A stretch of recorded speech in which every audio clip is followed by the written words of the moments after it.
아버지 하나님, 속죄의 증표로 성령을 저희들 안에 내재케 하심은 자녀된 신분이 죄로 돌아갈까 하여 저희들을 다스리고 축복하시기 위하여 성령을 내재케 하셨습니다. 하나님의 원하시는 뜻을 쫓아 갈 수 있도록 의식을 변화시키시고 그 안에서 성령을 쫓아가는 삶이 얼마나 기쁘고 감사한 것을 알 수 있도록 우리들 삶에 늘 증인이 될 수 있도록 축복하시니 각자가 여호와의 증인이라, 성령의 증인이라, 예수 그리스도의 구속의 증인이라 말할 수 있을 만큼 각자의 구주를 만난 경험이 분명하기에 오늘도 모인 무리 위에 주의 성령의 기쁘심에 충만함이 각자 영혼 속에 넘치게 하사 감사하게 하소서. 그리고 그 이름이 너무 좋아서 어찌하여야 내 하나님을 기쁘게 할꼬가 가슴속에 소원이 되게 하소서. 그러므로 모든 영혼이 어디에서 무엇을 할지라도 개개인의 영혼 충만이 성령을 통하여 보증되게 하소서. 예수님의 이름으로 기도합니다. 아멘.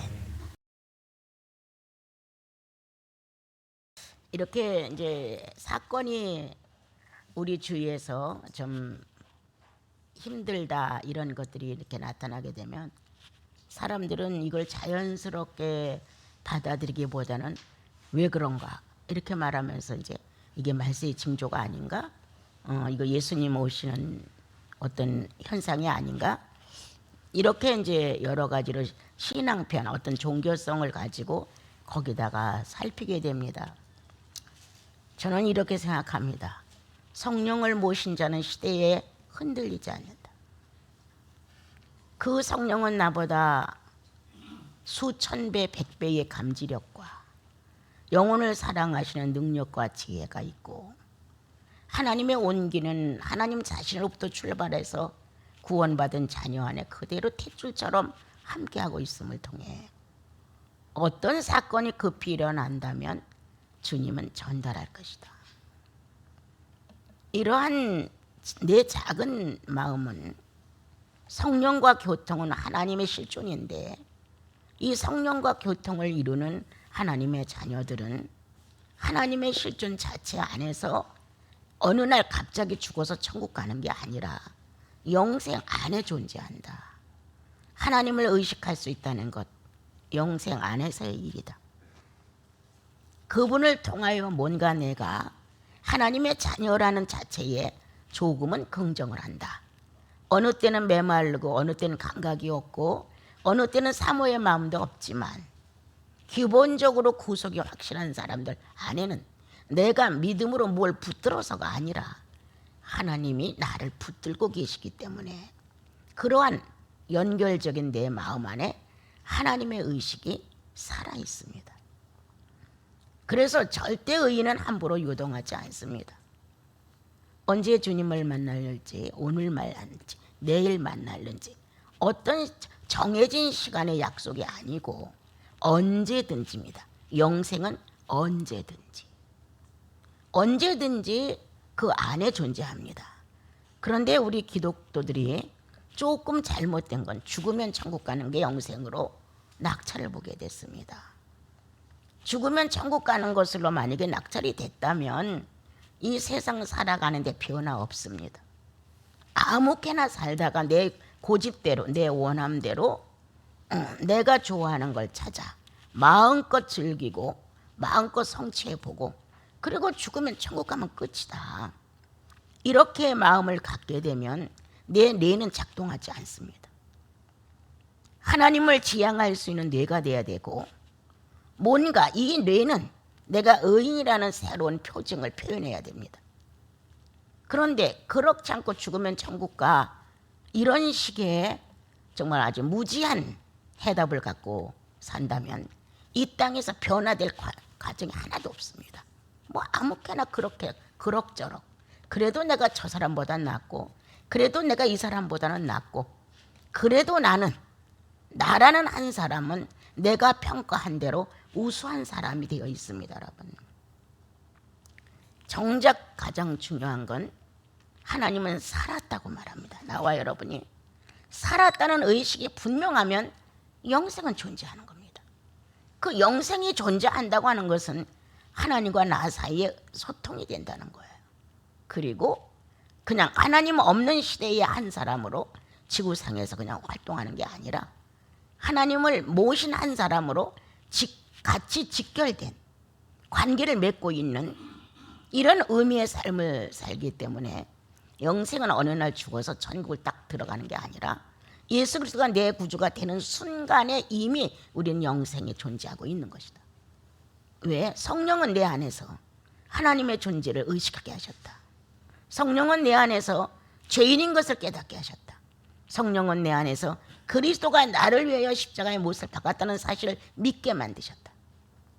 이러한 사실이 실제로 각자의 영혼 안에서 반응이 된다면 여러분과 나는 시대에 일어나고 있는 많은 것들에 대해 요동할 필요가 없습니다, 여러분.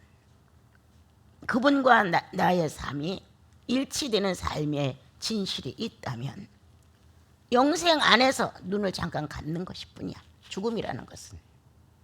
그런데 우리는 이 죽음을 너무 크게, 두렵게, 불안하게 받아들이고 있는지도 모릅니다, 여러분. 연약성은 내 의식을 떠난다는 걸 싫어합니다. 내가 나를 떠난다는, 내 존재가 많은 이 사물들 앞에서 기억됨이 없이 또 나도 그걸 느끼지 못하고 없어진다고 하는 자체는 엄청 불안합니다. 그러나 이 불안을 이길 수 있는 것은 성령이십니다.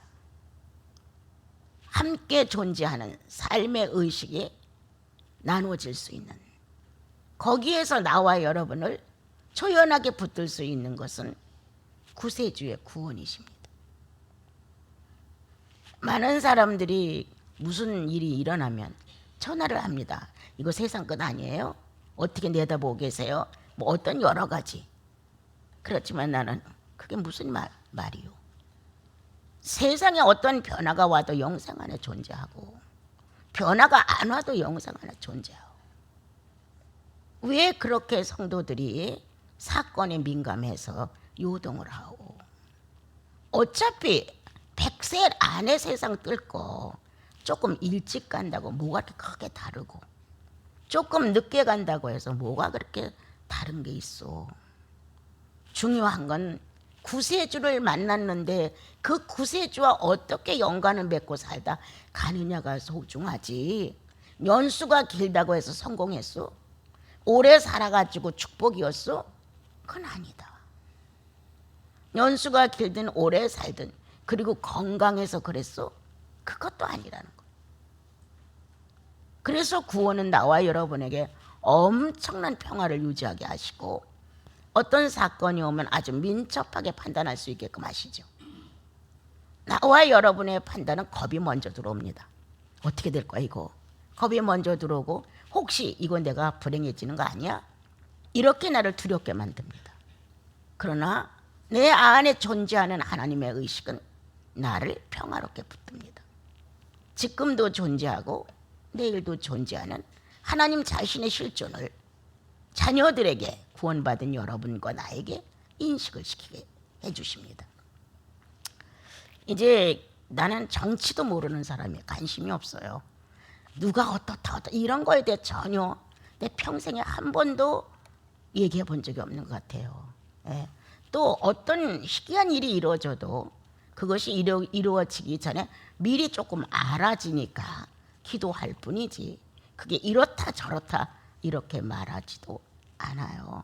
그런데 이렇게 예수인들이 자기 중심의 영생이 확실하지 않으므로 이렇게 백신을 맞는다 안 맞는다라는데 많은 관심을 갖고 있는 것 같아요. 자, 맞아서 세상을 일찍 떠났다고 합시다. 안 맞아서 또 일찍 떠났다고 합시다. 맞아서 늦게까지 살았다고 합시다. 안 맞아서 늦겠다고 살았답시다. 결론이 뭡니까, 여러분? 결론이 뭡니까? 결국은 자기 하나 붙들고 쩔쩔매고 있는 거예요. 예. 나와 여러분의 결론은 영생 안에서의 자신감입니다. 조금 일찍 가도 조금 늦게 가도 이거와 관계없이 내가 나의 주 예수 그리스도의 구속에 대한 것이 확실해요. 내 의식이 연약해질 때 성령이 나를 붙들어 과감하게 이끌어 가신다는 거예요.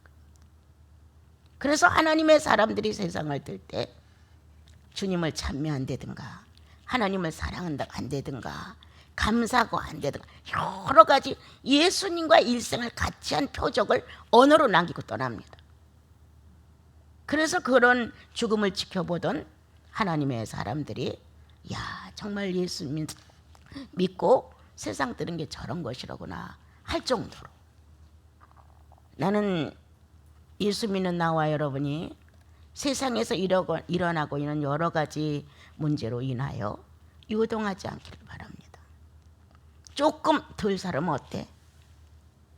조금 더 산다고 뭐가 달라? 이미 영생은 그리스도 안에서 보장받은 것이에요. 우리가 헤아릴 수 없는 측량할 수 없는 그 어마어마한 주의 세계가 나를 흡수하고 있는 거예요. 정말 믿음이 너무 연약해서 분별함이 없어 판단력이 없어 가와 나중에 어떤 걸 선택해 줄지 몰라 이렇게 연약하면 그런 사람은 조금 염려가 됩니다. 그러나 그런 사람일지라도 조용한 마음으로 내 실존을 존재시켜야 합니다. 내 실존을 존재시켜야 돼. 내가 지금 살고 있는데 무엇 때문에 사는 거야? 존재의식이 뭐야? 오래 살으려고? 건강하려고? 부자 되려고? 예수 믿고 영생을 확신하고 나면 이거는 정말 배설물처럼 연약해져 버립니다.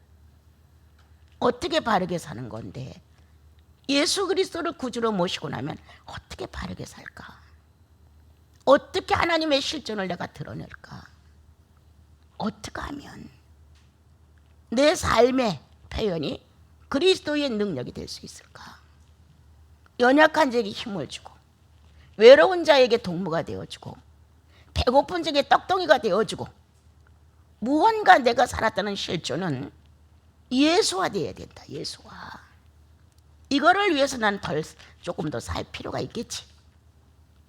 이것 때문이라도 나는 조금 더 존재의식을 가져야 되겠지. 이렇게 성도의 자신 있는 삶의 표현을 여러분들이 하시면서 조금 속된 말로 유난 떨지들 마세요. 예. 정치에도 손대지 마시고 막 그 많은 30분 1시간 누가 어떻다 이렇게 하여 시간 낭비하지 마세요. 예수인은 모든 것에 과묵하고 침묵하면서 상황을 가슴에 품어 주님 앞에 아뢰고 주님 나라 갈 때까지 내 소임을 다하는 거예요.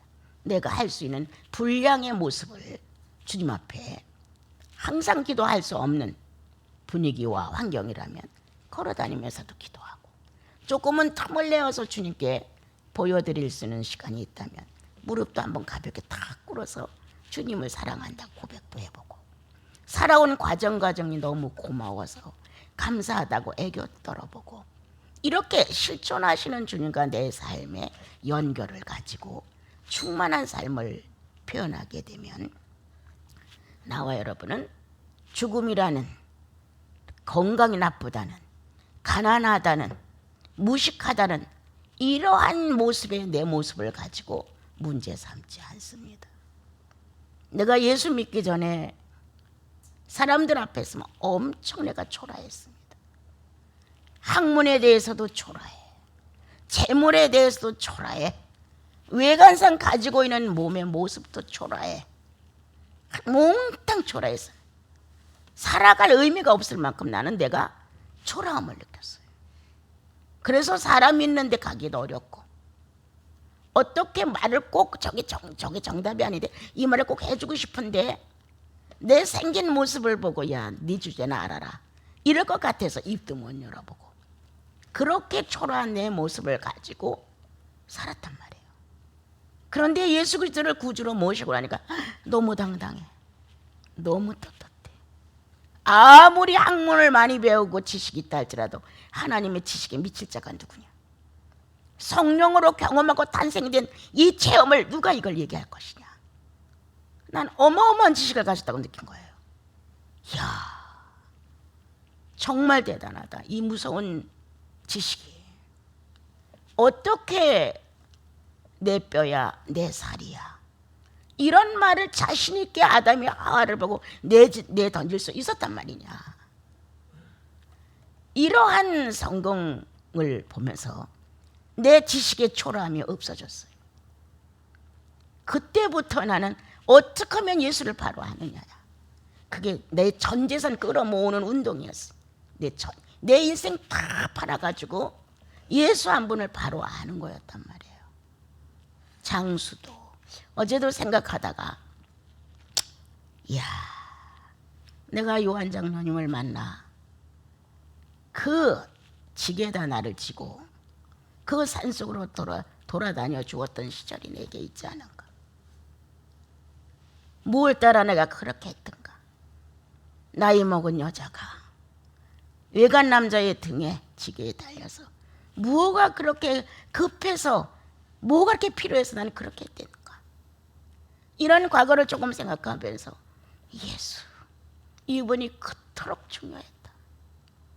누가 뭐래도 내놓을 수 있는 분은 그리스도 한 분뿐이었다. 내 자랑이었고 내 못 배움과 가난함과 이 못생긴 육체를 송두리째 잊어버리게 한 것은 그분의 구원이었다. 그 남자의 등에 업혀서 또는 지게에 올려서 하나님을 찾아서 좀 더 살아보겠다고 했던 그것도 성령의 촉구가 아니면 내가 그렇게 할 수 있었을까? 못했단 말입니다. 예수 만나 못 배운 초라함도 없어졌다. 가난해서 쩔쩔맸던 그 시절도 나에게는 아무런 의미가 없었다. 아무렇게나 생긴 내 모습, 그리고 늘 건강하지 못해 쩔쩔매는 나, 이러한 인생 중에 비교급을 갖다 놓고 초라해질 수 있는 내가 없어졌어요. 없어졌어요. 누가 뭐라고 해도 관심이 없고 내가 요구하는 것은 나를 구원하신 그분을 내가 삶에서 어떻게 반듯하게 표현하고 갈 수 있느냐. 이게 지금까지 한 줄기의 소원이고, 그래서 우리는 만나지 않았는가. 같이 주님 나라에 같이 발을 딛고 같은 예수를 섬기고 같은 성령의 요구를 따라 살아보자고 우리는 모이지 않았는가. 이제 성도들을 놓으며 기도하며 생각하다가 이런 상황이 내 마음에 들어왔던 거예요. 그래서 그 목포에서 여기까지 아무것도 바라지 않고 올라왔던 피터님은 아니었던가. 누가 이걸 권면해서 모이자 같이 살자 했던가? 전혀 아니었다. 성령은 우리를 서로 만나게 했고 같은 예수를 사랑하게 만들었고 성령은 함께 갈 수 있도록 뜻을 모아주셨고, 그렇게 인생에 필요한 것이 있다는 생각조차도 거의 못하게 하셨다. 예배와 그냥 사는 것이라는, 내가 철이 없었는지도 모릅니다, 여러분. 그렇게 살아 지금까지 왔다. 독신들의 그 길도 같이 가야 돼 이렇게 권하는 것 없습니다. 자기 선택이지. 자기가 자기의 구주가 좋아서 홀로 가면서 주님 한 분만을 사랑해 드리고 정말 모든 것을 예수화시킬 수 있는 삶으로 나를 그냥 던져버리라. 남들이 못하는 거 나도 한 점이라도 알 수 있다면 얼마나 좋을까. 그래서 수년간을 같이 살다가 어느 날 서로 합의되어 주님 앞에 허원을 하고 이렇게 갑니다, 여러분. 나와 여러분을 변화시킬 수 있는 건 성령의 역사입니다. 어떤 것도 안 됩니다. 사람을 한번 불신하면 끝없이 불신이 되죠. 사람에 대하여 못마땅하다고 생각하면 끝없이 못마땅합니다. 좋았던 감정도, 좋았던 사건도, 좋았던 모습도 싸그리 없어집니다. 이게 사람의 마음입니다, 여러분. 정말 예수 그리스도로 거듭난 흔적이 영혼 속에 분명하다면 우리는 그 예수님을 바라보고 내 인생을 허비하는 겁니다. 그분께 허비하는 겁니다. 다른 데 허비하는 게 아니라. 오늘 로마서를 통해서 주님은 우리를 권고하십니다. 그러므로 형제들아, 이렇게 사랑하는 한 가족처럼 한 아비를 타고 나타난 한 탯줄에서 나온 것처럼 형제들아, 하나님의 모든 자비하심으로 난 너희들에게 말한다. 간청한다. 부탁한다. 하나님이 모든 이들에게 맞는 자비하심으로, 이 사람에겐 자비가 안 맞고 이 사람에겐 자비가 안 맞고 이 아니라 사람의 상태는 다 틀리는데 그 상태에 다 맞춰지는 하나님의 자비하심으로 권하노니, 그럼 죄된 인물이 하나도 없는 거예요. 몽땅 그에게 맞는 자비하심으로 하나님을 우리에게 소개하는 거예요. 내가 1이라면 1에 맞는 자비하심으로, 내가 5라면 5에 맞는 자비하심으로 권하노니 너희의 몸을 하나님이 기뻐하시는 거룩한 산제물로 드려라, 이렇게 말씀하셨어요. 너희가 드릴 영적 예배니라. 너희의 몸을. 여태까지 죄인의 몸이었죠. 죄인의 양심이, 죄인의 비인격이 활동하는 대로 나와 여러분의 육체는 다 써졌어요. 보는 것, 듣는 것, 말하는 것, 생각하는 것, 판단하는 것, 선택하는 것, 모든 행위 전체의 모습이 죄인으로서의 몸을 썼던 거예요. 그런데 예수 믿고 하나님 자녀 되니까 권하는 거예요. 어떤 상황이 와도 하나님의 자비 안에서 해결된다. 하나님 자비 안에서 죄된 사람은 하나도 없다. 그러므로 하나님이 기뻐하시는 산제물로 몸을 드려다오. 육체와 영혼을 분리하지 아니하시고 몸이라는 말 안에 한 사람의 인격이 송두리째 존재하는 걸 가르쳐 줍니다. 나와 여러분 예수 믿고 거듭났을 때 죄로부터 해방이 되므로 마음의 변화를 일으켰던 사람들이에요. 뭔가 생각의 변화가 왔던 사람들이에요. 하나님에 대하여 낯설고 어설펐는데 은혜를 받고 나니까 주님에 대해 친근감이 가고, 낯설은 게 아니라 너무 오래전부터 알았던 사이처럼 달라지는 거예요. 이러한 나와 여러분이 이 육체까지도 영혼과 함께하여 하나님이 기뻐하시는 산 제물로 드려라. 죽은 자의 하나님이 아니다. 새롭게 거듭난 산 자의 하나님, 또 살아있는 나. 이렇게 주님은 산 제물로, 죽은 제물이 아니다. 구약은 양을 잡아 죽은 제물로 제사를 드렸습니다. 신약에 와서는 예수 그리스도가 산채로 그냥 번제가 되시고 속죄제가 되시고 속건제가 되시고 소제가 되고 화목제가 되셨습니다. 그래서 예수 그리스도가 살아있는 채로 하나님께 제물이 된 것처럼 우리도 예수 믿고 살아있는 채로 하나님께 드려지는 제물이에요. 자그마한 선행도 하나님과 관계됨으로 제물이에요. 작은 마음 한번 주님 앞에, 나 주님 이렇게 할래요 라고 하나님을 선택하는 것, 산제물이에요. 제물이 정확하게 존재해야 제사의 의미가 있지. 재물 없는 제사가 존재할 수 없습니다.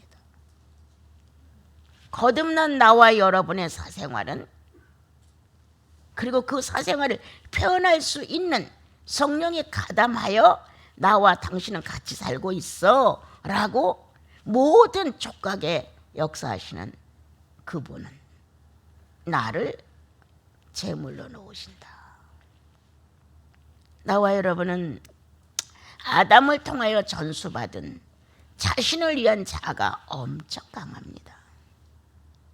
이 자아의 본능이 얼마나 강한가를 깨달으면 철납니다. 이제 그때부터 나 이런 사람이야, 나 이렇게 악해, 나 이렇게 양보심이 없어서 내가 이렇게 모질어, 뭔가 자기 자아의 본능의 활동을 느끼려야 자기 자신을 조금 압니다, 여러분. 그래서 자기 자신 안에 그와 같은 자아의 본능이 존재하고 있다는 사실을 알면서 주님 앞에 고백하게 됩니다. 아, 주님, 내가 이런 사람인지 몰랐어요. 나는 인정도 많고 동정도 많고 베푸심도 많고 이런 스람인 줄 알았는데 주님, 내가 지금 보니 나는 아주 냉담자입니다. 이렇게 자신을 스스로 고백할 수 있는 것, 산재물의 의미다. 스스로 고백할 수 있는 것. 그리고 하나님 앞에서 내 자존심을 뭉개는 것이다. 내가 이렇게 악한 줄 몰랐어요. 주님, 나 정말 악하네요. 누가 악하다고 해보세요. 펄펄 뛸 거 아니에요. 내 자신이 알아들어요. 내가 증언하는 거예요. 나 악합니다, 주님. 이러한 선한 고백이 산재물이다. 그리고 다시 말한다. 이렇게 되지 않기를 간청합니다. 주님, 내가 이 생활에서 반듯하게 정리할 것을 간청합니다. 이런 언어로부터, 의식으로부터 나를 거기로부터 구원해내려고 하는, 건져내려고 하는 의도를 전달하는 것, 죄사입니다. 의식이 바뀌지 않으면 안 변합니다, 여러분. 그래서 나와 여러분은 이 부족함을, 해결할 수 없는 나를 해결할 수 있게 주님은 성령을 우리 안에 내재시키신 겁니다. 내가 산제물이 될 수 있도록, 산제사가 될 수 있도록 두 가지를 다 완성시킬 수 있는 것이 예수 그리스도의 죽으심이었습니다. 나와 여러분의 실제의 생활 속에서도 산제물이 된다고 하는 것, 할 수 없어서 하는 것 안 됩니다, 여러분. 살아있지만 내 자아의 본능적 기질을 떠나 거듭난 한 사람으로서 선한 양심의 본능적 기질인 성령을 선택한다면 우리는 산제물이며 산제사를 드린다. 여러분, 난 여러분께 말합니다. 예배의 중독성에 걸린 사람들처럼 예배만 드리면 내 종교생활은 끝난 거라고 생각하는 사람들, 한두 시간 예배 드리고 나서 모든 걸 다 마친 것처럼, 종지부를 찍는 것처럼 자유함을 느끼는 것, 이거 신앙 아닙니다, 여러분. 신앙은 늘 함께 진행하고 있는 것입니다. 여러분, 우리 너무 많이 배운 거 있죠? 가인과 아벨. 한 사람은 곡식으로, 한 사람은 양으로. 많은 사람들이 거의 다 재물에 문제가 있다고 가르칩니다. 재물에 문제가 있다고 배웠습니다. 저는 조금 아닙니다. 나는 가인과 아벨에 대해서 잘 알지도 못했을 때 눈이 번쩍 뜬 사건이 있었습니다. 난 엄청 무식한 사람이에요. 성경을 이해하지 못해서 어마어마하게 울었던 사람이에요. 아는 게 없어. 그런데 성령께서 한 번씩 탁 터뜨려 줄 때마다 나는 새로운 감각을 일깨웠던 거예요. 재물이냐, 재물을 드리는 자냐, 이렇게 질문이 온 거예요. 곡식이라서 안 받았냐, 양이라서 받았냐. 만약 그렇다면 아벨이 이삭을 드리고 그 곡식을 드리고 가인이 양을 드렸다면 어떻게 되겠느냐. 그때 나는 내 스스로가 대답했어요. 제사를 드리는 사람이 문제입니다. 본심이 문제예요. 제사를 드리는 장본인이 문제예요. 가인이 문제라는 거예요. 제물에 있지 않다는 거예요. 그럼 하나님은 가인을 제물로 놓으신 거란 말이에요. 가인을 제물로 놨는데 제물을 제물로 여기지 아니하고 하나님께 마음을 합의해 주지 않았던 거예요. 가인과 하나님과 마음이 합의되어야 합의된 마음 안에서 제물이 제물되는 것인데 형식, 외식, 종교상의 관례, 습성 이런 것을 끝나는 거예요. 그런 내용을 첫 번째 깨달았는데 얼마 안 가 이제 몇 년 지나 가인과 아벨에서 또 한 번 깨달음이 왔어요. 그럼 여기에 지금 들어있는 알맹이가 뭐냐? 이런 의미가 내 안에 왔어요. 그래서 나는 성령이 개입을 하시고 성령을 개입이 안 하신 이거인가? 이렇게 순간 나를 스쳐갔는데 하나님을 바라는 믿음이라고 답변이 오는 거예요. 하나님을 믿는 믿음. 믿음이 아니면 안 된다는 거예요. 하나님이 실존이고 살아계시고 확실하고 이렇게 하나님을 믿는 믿음의 신뢰성이 가인에게는 없었다는 거예요. 그러니까 하나님 자체는 가인에게서 역사하기가 어려운 거예요. 근데 아벨의 마음 안에는 하나님의 생존이 살아있다는 거예요. 신뢰가 갔다는 거예요. 그래서 아벨이 어떤 걸 드려도 받을 수 있었다는 거예요. 누구를 받으니까? 아벨을 받으니까. 아벨을 받으니까 아벨이 내놓는 거를 받을 수 있다는 거예요. 그러나 가인을 안 받으니까 가인이 내놓는 거 받을 수 없다는 거예요. 그건 뭐냐? 믿음이라는 것이라는 거예요.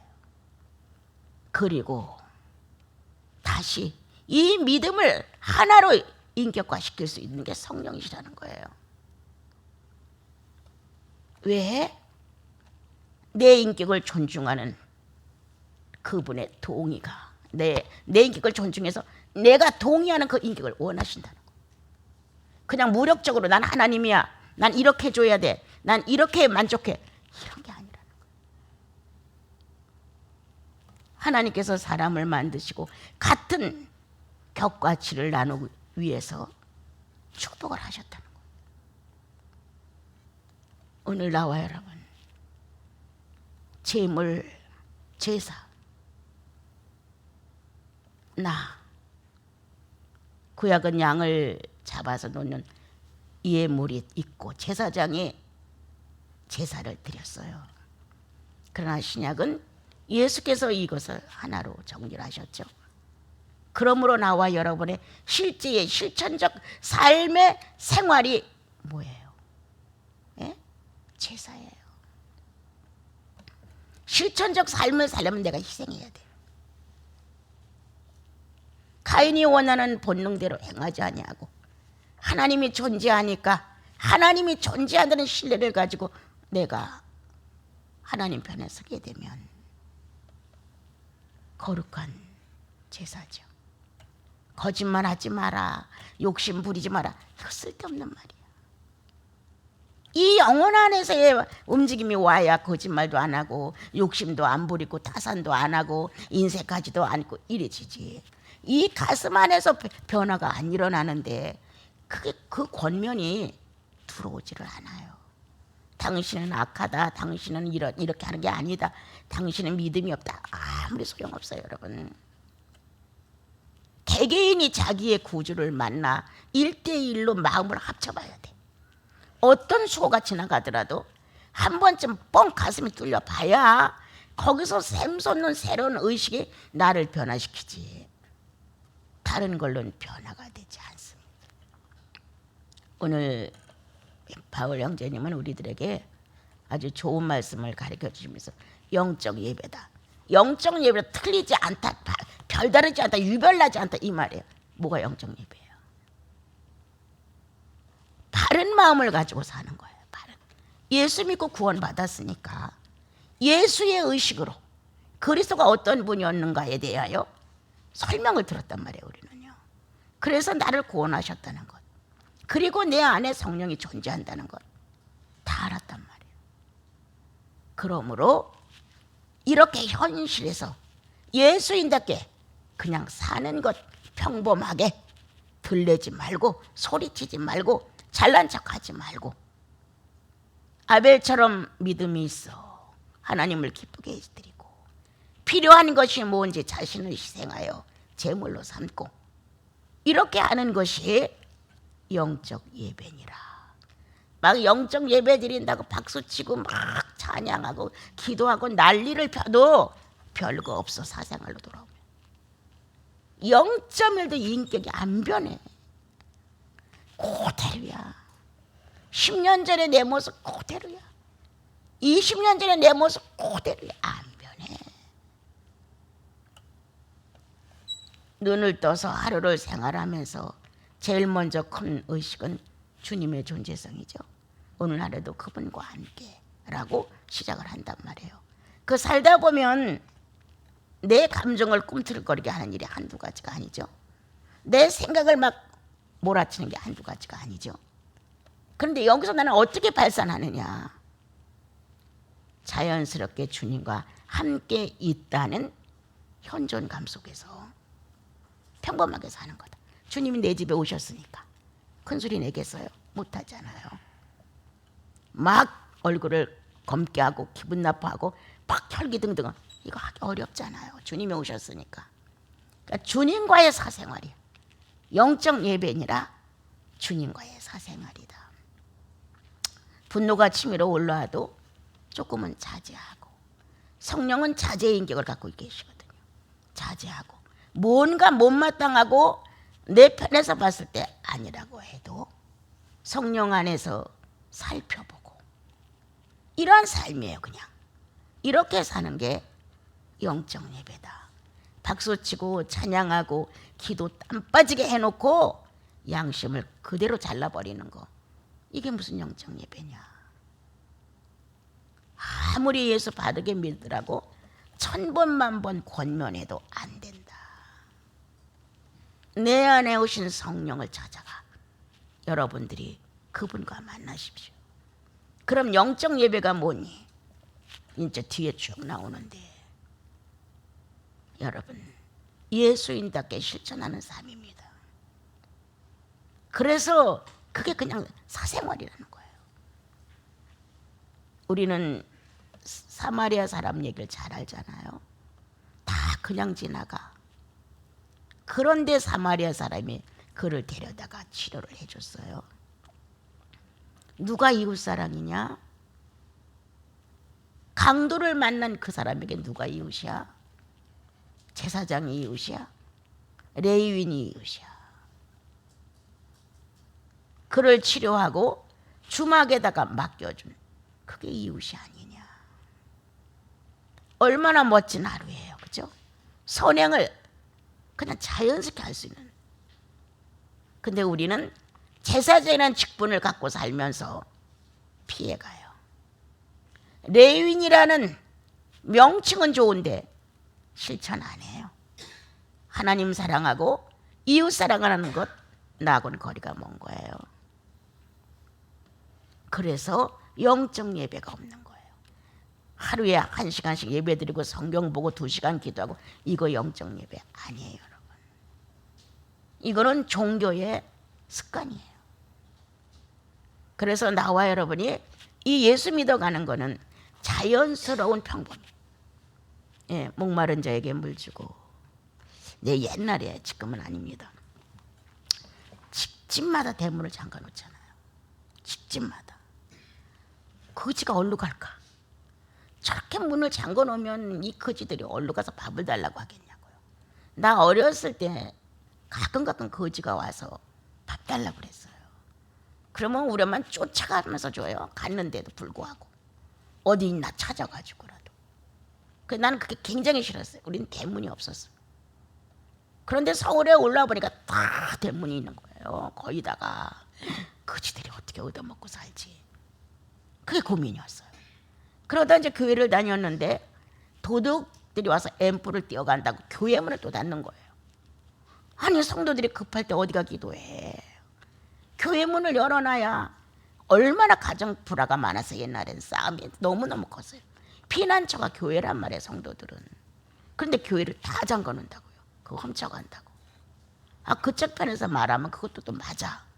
그렇지만 정말 외로웠고 지금 기도해야 되고 피할 수 없는 성도들은 갈 곳이 없는 거예요. 이러한 삭막한 분위기가 점점 확대되어서 이제는 개인집도 다 닫아놔야 되고 교회도 다 닫아놔야 되고 어디든지 다 닫아놔야 돼요. 그러나 여러분, 말릴 수 없는 건 예수인의 마음은 열어놔야죠.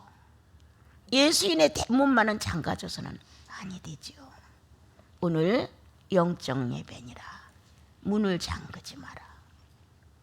어떤 생각에 어떤 형편에 있는 하나님의 사람들이, 주의 형제들이, 또 아니면 예수 안 믿는 사람들이 내 마음의 문 열린 걸 보고 들어올 줄 알겠느냐. 그러므로 나와 여러분이 영적 예배를 위하여 마음을 닫지 말자. 언제든지 열어놓자. 어린애라도 들어와라. 나이 먹은 아주 고령의 분들도 들어와라. 가난한 자도 들어와라. 병든 자도 들어와라. 부자도 들어와라. 높은 자도 들어와라. 누구든지 들어올 수 있도록 평범한 영적 예배 진행하는 나와 여러분 됐으면 참 좋겠습니다. 내가 좋은 사람은 언제든지 환영을 하잖아요, 우리는. 근데 내가 싫어하는 사람은 환영이 안 되는 거예요. 예수를 믿지만 독선의 기질을 못 버린 거예요, 아직도. 그러나 이제 마음문을 열게 되면 독선의 기질도 점점 약해지겠죠. 내 마음에 들어서 좋은 사람이냐? 결코 아니죠. 내 마음에 안 들었다고 나쁜 사람이냐? 결코 아닙니다. 만약 내가 그런 평가 속에서 그런 사회 제도에서 내가 산다면 나는 버려져야 합니다. 우리는 하나님의 제도, 하나님의 사회 안에서 삽니다. 누구든지 오라. 누구든지. 이런 것이 영적 예배니라. 주님은 시대를 본받지 말고 마음을 새롭게 해서 변화를 받아 선하시고 기뻐하시고 온전하신 듯이 뭔지 분별하라, 이렇게 가르쳐 주셨습니다. 난 여러분들에게 늘 말하잖아요. 왜 뇌를 딴 데다 쓰냐. 세상살이 어떻게 하면 2개를 얻을 수 있을까? 어떻게 하면 3개를 얻을 수 있을까? 어떻게 하면 조금 더 편할 수 있을까? 이런 데다 자꾸 머리를 쓴다는 거예요. 예수 믿기 전에 충분히 썼어요. 우리는 나 하나 생활하기 위해서. 그런데 예수 믿고 나서는 뇌를 그런 데다 쓰지 말라는 거예요. 신선한 데다 쓰라는 거예요, 뇌를. 그래야 총명하고 명철해지고 나와 여러분이 뭐가 빨라져요? 선별, 분별력이 서요. 이게 깨끗해야 분별력이 쓴단 말이에요.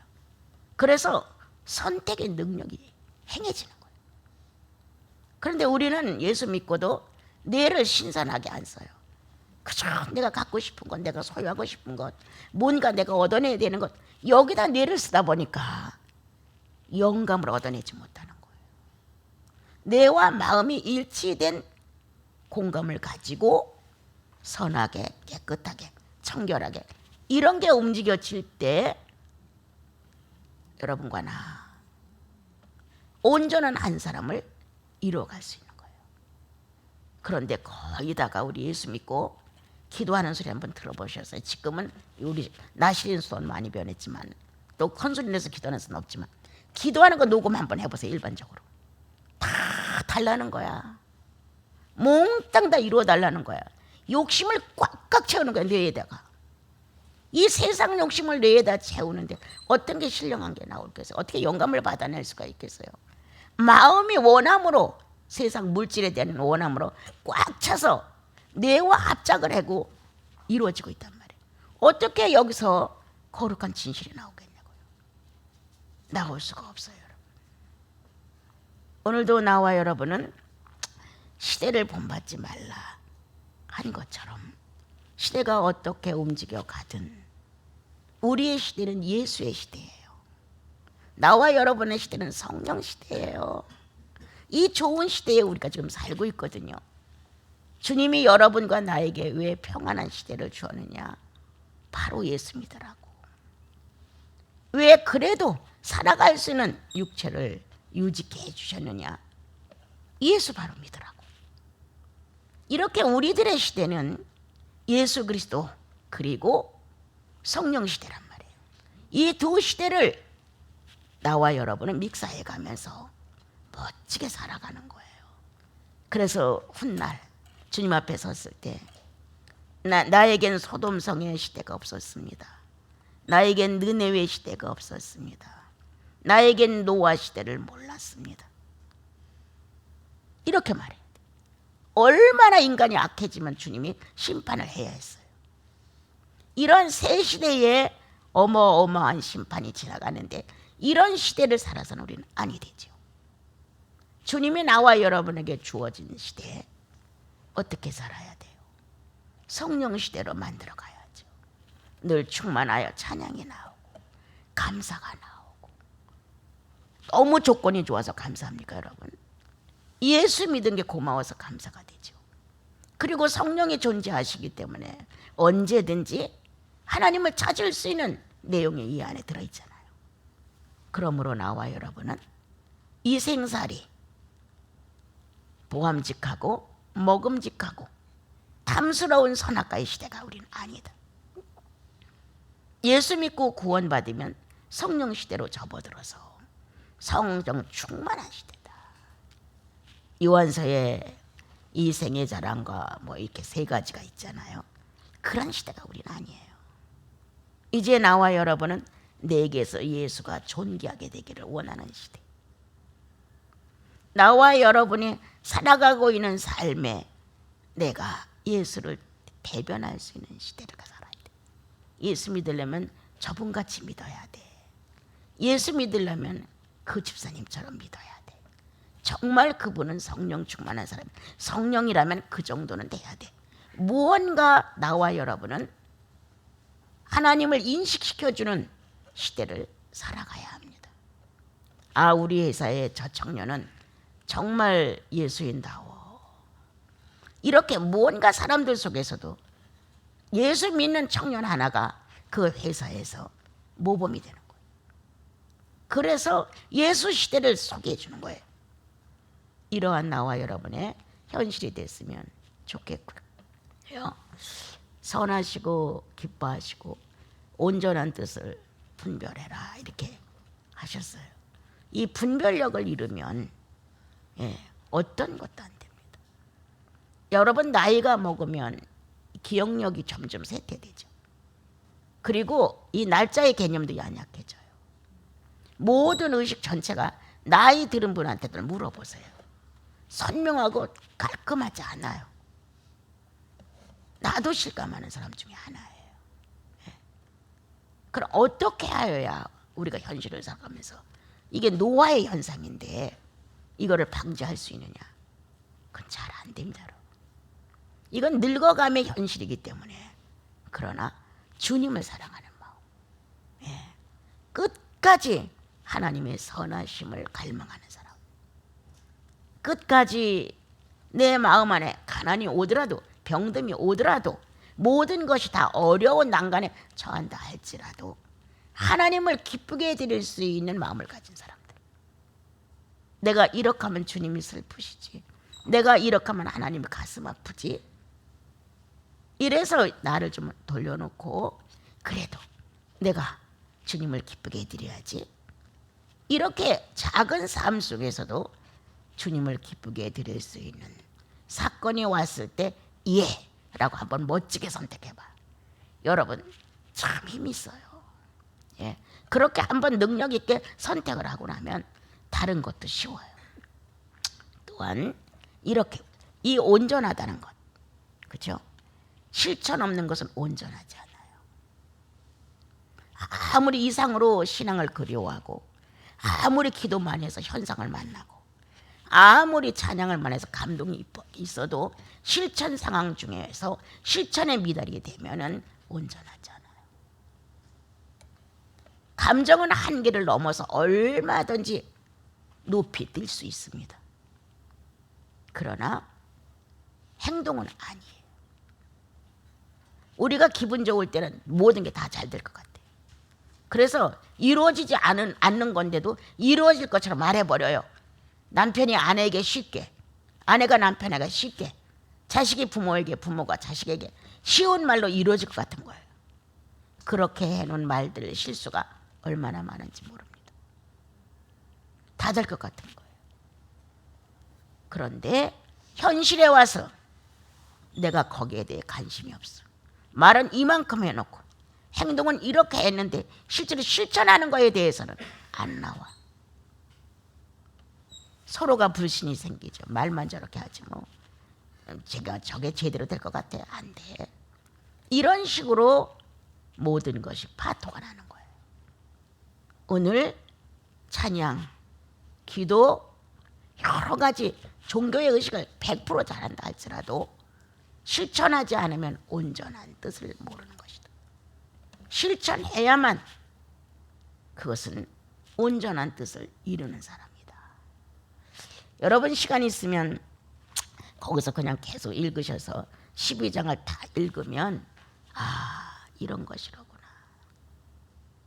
말로 예수 믿는 것 아니라는 것, 기도로 예수 믿는 것 아니라는 것, 찬송으로 예수 믿는 것 아니라는 것, 예배로 예수 믿는 것 아니라는 것. 그것만으로 예수 믿는다고 결정짓지 말라는 거예요. 기도했느냐, 찬양했느냐, 예배 받느냐, 그렇다면 거기에 따르는 게 뭐냐? 실천이라는 거예요. 그래야 온전한 사람이라고 성경은 우리에게 오늘 가르쳐 주셨습니다. 여러분, 여러분들의 개인 사생활 중에서 영적 예배가 뭔지, 여러분들의 가정 안에서 뭐가 주님을 온전히 섬기는 건지, 얼마만큼 뇌와 마음을 깨끗이 하여 나와 여러분 분별력을 잃지 말고 삽시다.